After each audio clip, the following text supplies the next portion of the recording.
ایک غلام تھا، غلام رسول صلی اللہ علیہ وسلم کثرت کے ساتھ نبی پاک صلی اللہ علیہ وسلم پہ درود و سلام پڑھتا تھا۔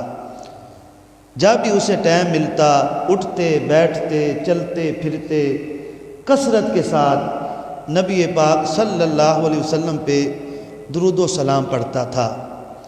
ایک رات وہ غلام رسول صلی اللہ علیہ وسلم سویا، اس کی قسمت کا ستارہ چمک اٹھا، اس کا کچا گھر روشن ہو گیا، اور خواب میں نبی پاک صلی اللہ علیہ وسلم تشریف لائے۔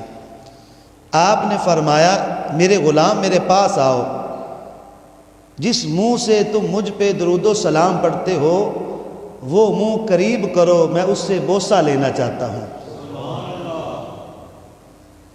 وہ غلام رسول کہتا ہے میری ٹانگیں میرا ساتھ نہیں دے رہی تھی کہ میں کہاں اور وہ کہاں، جن کے قدموں کا دون ہے آب حیات، ہے وہ جان مسیحا ہمارا نبی، جن کے ماتھے شفاعت کا سہرا رہا، اس جبین سعادت پہ لاکھوں سلام۔ کہنے لگا میری اتنی اوقات کیا کہ میں حضور کے پاس جاؤں؟ تو وہ کہتا ہے کہ حضور نے خود ہی کرم فرمایا، میرے قریب آئے اور میری پیشانی پہ بوسہ لیا۔ کہتے جب حضور نے بوسہ لیا تو میری آنکھ کھل گئی، میرا پورا گھر خوشبوؤں سے مہک رہا تھا، اور جس جگہ سے رسول اللہ صلی اللہ علیہ وسلم نے بوسہ لیا 8 دن اس جگہ سے عنبر اور کستوری سے زیادہ خوشبو آتی رہی۔ ذرا تھوڑا سا آپ بھی میلاد شریف میں اپنی حاضری لگوائیں، کہ حضور کے میلاد میں ہم بیٹھے، خاموشی سے بات نہیں بنتی، اونچی آواز سے کہیں سبحان اللہ۔ اب آپ جانتے ہیں اس غلام رسول صلی اللہ علیہ وسلم کو کیسے یہ سعادت ملی؟ نبی پاک صلی اللہ علیہ وسلم پہ درود و سلام پڑھنے کی وجہ سے۔ یہ کرم ہم پہ بھی ہو سکتا ہے حضور کا، اگر ہم کثرت کے ساتھ درود و سلام پڑھتے رہیں، کثرت کے ساتھ اٹھتے بیٹھتے۔ آج ہم لوگوں کو کہتے ہیں درود پاک پڑھا کرو، درود و سلام پڑھا کرو، تو کہتے ہیں مولانا صاحب ہمارے پاس ٹائم ہی نہیں ہوتا، کس ٹائم پڑھیں؟ تو بھائی جب تم کام پہ جاتے ہو، کہ کوئی کسی کی دکان 10 منٹ کے فاصلے پہ ہے، کسی کی 20 منٹ، کسی کی آدھا گھنٹہ، تو جب تم دکان پہ جاتے ہو سفر تو تم نے کرنا ہی ہے، گانا گانے کی بجائے کسی کے خلاف ذہن میں سازش سوچنے کی بجائے اگر درود و سلام پڑھتے پڑھتے سفر ہو جائے اور پھر وہاں جب فارغ ہوں تو حضور پہ درود و سلام پڑھیں تو حضور انشاءاللہ ہم پہ بھی کرم فرما دیں گے۔ بس محنت کرنے کی ضرورت ہے۔ ایک گاؤں کے اندر ایک اللہ کے ولی رہتے تھے، ان کا کھانے کا چھوٹا سا ہوٹل تھا، کھانا پکاتے تھے۔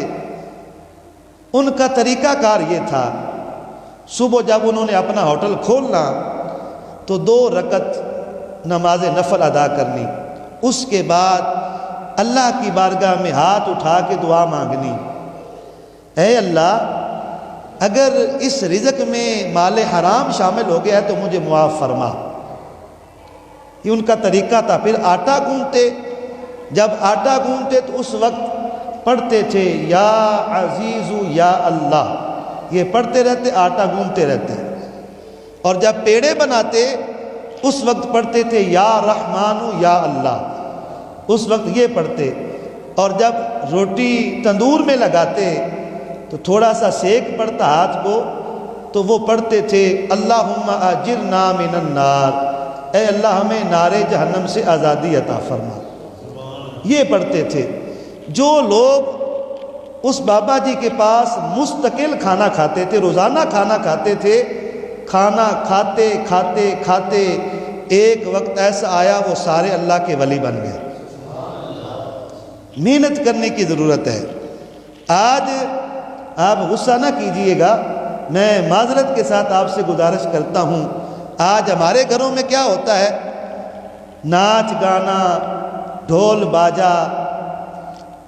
آج لوگ ہم سے کہتے ہیں مولانا صاحب الحمدللہ کام ٹھیک ہے، کماتا بھی ہوں، مگر جو ہی لے کے آتا ہوں دوسری طرف چلا جاتا ہے۔ برکت نہیں ہے۔ جب تمہارے گھر میں درود و سلام کی محافل نہیں ہوں گی، جب تم گھر میں قرآن نہیں پڑھو گے، قرآن کے غلاف پہ مٹی پڑی ہوگی اور ٹی وی کی سکرین پہ مکھی نہیں بیٹھنے دو گے، تو بتاؤ تمہارے گھر پھر برکت کہاں سے آئے گی؟ اگر ہم یہ عہد کر لیں کہ گانے باجے کی جو تقریبات ان کو ختم کر کے اس کی جگہ ہم محفل میلاد کی محافل کا اہتمام کر لیں، ہماری مائیں بہنیں درود و سلام پڑھتے پڑھتے آٹا گوندے روٹی پکائیں، تو پھر جس کے پیٹ میں وہ لقمہ جائے گا یقیناً وہ عاشق رسول بنے گا۔ اور اگر گانے کی چھنکار میں آٹا گوندا گیا تو جس کے پیٹ میں جائے گا آپ اندازہ کریں پھر اس پہ وہ کیا اثر کرے گا۔ محنت کی ضرورت ہے۔ ہمیں چاہیے کہ ہم اپنے اپنے گھروں میں میلاد کا اہتمام کریں۔ وہ لوگ خدا شاہد قسمت کے سکندر ہیں جو سرور عالم کا میلاد مناتے ہیں۔ اس میں میں آپ کو ایک واقعہ سناتا ہوں، بڑا دلچسپ ہے۔ ایک گاؤں تھا، اس گاؤں کا یہ شیڈول تھا، یہ جدول تھا کہ جو ہی ربیع النور شریف کا چاند نظر آتا اس دیہات میں، اس گاؤں میں گھر گھر میں محفل میلاد ہوتی۔ شیڈول ان کا یہ تھا، جو ہی چاند نظر آیا تو ایک بھائی کے گھر میں محفل میلاد ہوتی تھی۔ ہوئی جو ہی دعا ہوئی تو دوسرا بھائی کھڑا ہو گیا، بھائی کل میرے گھر میں محفل میلاد ہوگی، سب نے میرے گھر آنا ہے۔ اس کے گھر میں محفل میلاد ہوئی، جب دعا ہوئی تو تیسرا کھڑا ہو جاتا تھا، کل میرے گھر آنا ہے سب نے، میرے گھر میں محفل میلاد ہوگی۔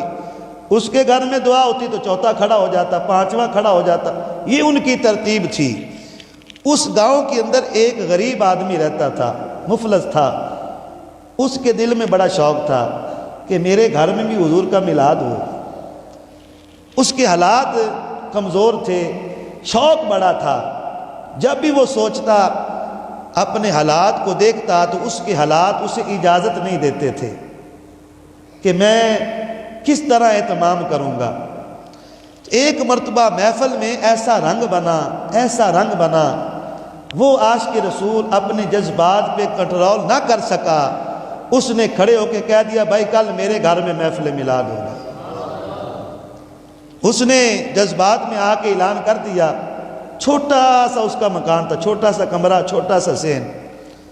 اب جب اگلا دن آیا تو لوگ اس کے گھر آ رہے ہیں، سارے محفل میلاد کے لیے سارے اس کے گھر آ رہے ہیں۔ تھوڑی دیر کے بعد کمرہ بھر گیا، پھر سین بھر گیا۔ اب لوگ باہر گلی میں کھڑے ہو کے محفل میلاد سن رہے ہیں۔ اس کے گھر کے ساتھ یہودی کا گھر تھا۔ اس یہودی کی بیوی نے دیکھا کہ ان کے نبی کا میلاد ہے اور لوگ باہر کھڑے ہیں، اس نے کہا یہ مناسب نہیں ہے۔ اس نے اپنے گھر سے چادر اٹھائی اور ایک مسلمان بھائی کو اشارہ کیا، بھائی ادھر آؤ، یہ چادر لے لو، اس کو بچھا کے اس کے اوپر بیٹھ جاؤ، جب محفل ختم ہو چادر مجھے واپس کر دینا۔ وہ اتنا غریب آدمی تھا، اس کے پاس چادر نہیں تھی بچھانے کے لیے، جس نے محفل میلاد رکھی۔ لوگ چادر بچھا کے بیٹھ گئے۔ جب محفل میلاد ختم ہوئی، لوگوں نے چادر اٹھائی، اس کو جھاڑا، اس کی کنڈی جا کے دروازے کی کنڈی کھڑکائی، اے ہماری بہن یہ اپنی چادر لے لو۔ اس عورت نے چادر لے لی۔ صبح جب وہ اٹھی اس نے اپنے گھر کا سارا سامان اکٹھا کرنا شروع کر دیا جو میکے سے لے کے آئی تھی۔ اللہ معاف فرمائے، اگر جھگڑا ہو جائے تو عورت سب سے پہلے وہ سامان اکٹھا کرتی ہے جو اس کا اپنا میکے سے وہ لائی ہوتی ہے، جمع کرنا اس نے شروع کر دیا۔ اس کے خاوند نے کہا تجھے کیا ہوا ہے؟ اچھی بلی رات کو سوئی تھی، اب سامان اکٹھے کر رہی ہے۔ اس نے کہا میں اب تیرے ساتھ نہیں رہوں گی۔ اس نے کہا ہوا کیا ہے؟ میں نے تجھے کچھ کہا ہی نہیں، تو کہتی ہے میں تیرے ساتھ نہیں رہوں گی۔ اس نے کہا نہیں۔ اس نے کہا وجہ کیا ہے؟ میں نے آپ کو کوئی ڈانٹا ہے؟ کوئی لڑائی کوئی جھگڑا نہیں، تو کہتی ہے اب تیرے ساتھ میرا گزارا نہیں ہے۔ کہنے لگی تجھے نہیں پتا، کل ہمارے پڑوس میں نبی پاک صلی اللہ علیہ وسلم کا میلاد تھا اور لوگ گلی میں کھڑے تھے، میں نے ان کو چادر پیش کی تھی۔ جب رات کو میں سوئی میری قسمت کا ستارہ چمک اٹھا، نبی پاک صلی اللہ علیہ وسلم خواب میں تشریف لائے۔ آپ فرمانے لگے اٹھ کھڑی ہو جا، تو نے میری محفل میں چادر پیش کی ہے، میرے مہمانوں کو بٹھایا ہے، ہم یہ برداشت نہیں کر سکتے کہ تو نارے جہنم میں جائے، اٹھ کلمہ پڑھ اور میرے غلاموں میں شامل ہو جا۔ کہنے لگی میں مسلمان تو یہودی، اب تیرا میرا ساتھ نہیں ہو سکتا، اب ہم اکٹھے نہیں رہ سکتے۔ جب اس عورت نے یہ کہا تو اس کا خامد یہودی مسکرانے لگ گیا۔ اس نے کہا تجھے کہیں جانے کی ضرورت نہیں ہے، جو کریم آقا رات کو تجھے کلمہ پڑھا گئے ہیں ساتھ مجھے بھی مسلمان کر گئے ہیں۔ نعرہ تکبیر، نعرہ رسالت، یا رسول اللہ، نعرہ رسالت، یا رسول اللہ، علماء اہل سنت۔ زندہ باد۔ یہ محفل میلاد سجانے کے فائدے ہیں۔ کوئی بندہ کہے نہیں جی یہ تو واقعہ ہے ہم نہیں مانتے، تو ہم کہتے ہیں ہم بخاری شریف کی حدیث سنا دیتے ہیں۔ 5001 حدیث کا نمبر ہے، 5001 بخاری شریف کی حدیث 5001۔ آپ نے نمبر یاد کرنا ہے۔ کوئی کہ نہیں جی آپ کہیں بھی حدیث پاک آپ پڑھ لو، 5001 حدیث ہے۔ نبی پاک صلی اللہ علیہ وسلم کے چچا جان حضرت عباس رضی اللہ تعالی عنہ، انہوں نے خواب کے اندر ابو لہب کو دیکھا۔ ابو لہب یہ حافظی ماشاءاللہ بیٹھے ہیں، قاری صاحب بھی بیٹھے ہیں، بڑا پکا کافر ہے، اس کے کفر میں ہمیں کوئی شک نہیں، حضور کا دشمن۔ اللہ نے اس کی مذمت پہ پوری صورت نازل کی۔ نبی پاک صلی اللہ علیہ وسلم کے چچا جان حضرت عباس رضی اللہ تعالی عنہ نے ابو لہب کو خواب میں دیکھا اور آپ فرمانے لگے ابو لہب بتا تو صحیح جب سے مرا ہے تیری کیا حالت ہے؟ کہنے لگا جب سے مرا ہوں بڑا سخت عذاب ملتا ہے، معاذ اللہ، بڑا سخت عذاب میں مبتلا ہوں، بڑی غلطی کی، دنیا میں حضور سے عداوت رکھی، حضور سے بغض رکھا، بڑی غلطی کی میں نے، بڑا سخت عذاب ملتا ہے۔ اسی وجہ سے ہمارے امام نے فرمایا آج لے ان کی پناہ، آج مدد مانگ ان سے، پھر نہ مانیں گے وہ قیامت میں گر تو مان گیا، آج مان لے حضور کو۔ کہنے لگا بڑی غلطی ہوئی، جب سے مرا ہوں بڑا سخت عذاب ملتا ہے، مگر عباس جب پیر شریف کا دن آتا ہے میرے عذاب میں کمی ہو جاتی ہے، قبر کے عذاب میں کمی ہو جاتی ہے، اور شہادت والی انگلی سے دودھ پانی شہد کی نہر جاری ہوتی ہے، پی لیتا ہوں، ذرا عذاب میں تخفیف ہو جاتی ہے، تھوڑا سا سکون مل جاتا ہے۔ یہ بخاری شریف کی حدیث آپ کو سنا رہا ہوں، اس کا مفہوم۔ حضرت عباس رضی اللہ تعالیٰ عنہ فرمانے لگے بھائی وہ کیسے؟ کہنے لگا جب میں زندہ تھا تو میں اپنے تخت پہ بیٹھا ہوا تھا تو میری لونڈی سویبہ اس نے آ کے مجھے مبارکباد دی، ابو لہب تجھے مبارک ہو، اللہ نے تجھے بھتیجا دیا ہے۔ کہنے لگا میں بڑا خوش ہوا کہ میرے بھائی جان حضرت سیدنا عبداللہ ابن عبد المطلب رضی اللہ تعالیٰ عنہ کا تو انتقال ہو گیا ہے، مرحوم بھائی کی نشانی آئی ہے۔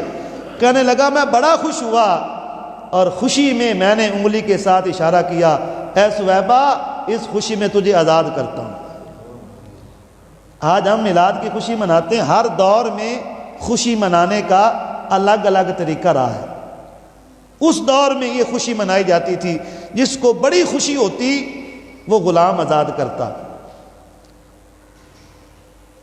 آپ نے بڑی مشہور حدیث سنی ہوگی، سیدنا عثمان غنی ذو النورین رضی اللہ تعالی عنہ، انہوں نے ایک بار نبی پاک صلی اللہ علیہ وسلم کی دعوت پکائی۔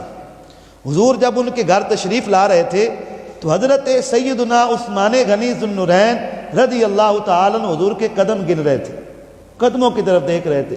صحابہ نے کہا عثمان تمہیں کیا ہو گیا ہے، حضور کے قدموں کی طرف ہی دیکھ رہے ہو؟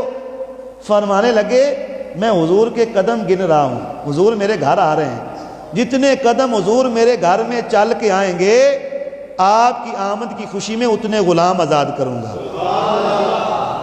اس وقت یہ خوشی منانے کا طریقہ تھا، جسے بڑی خوشی ہوتی نا وہ غلام آزاد کرتا تھا۔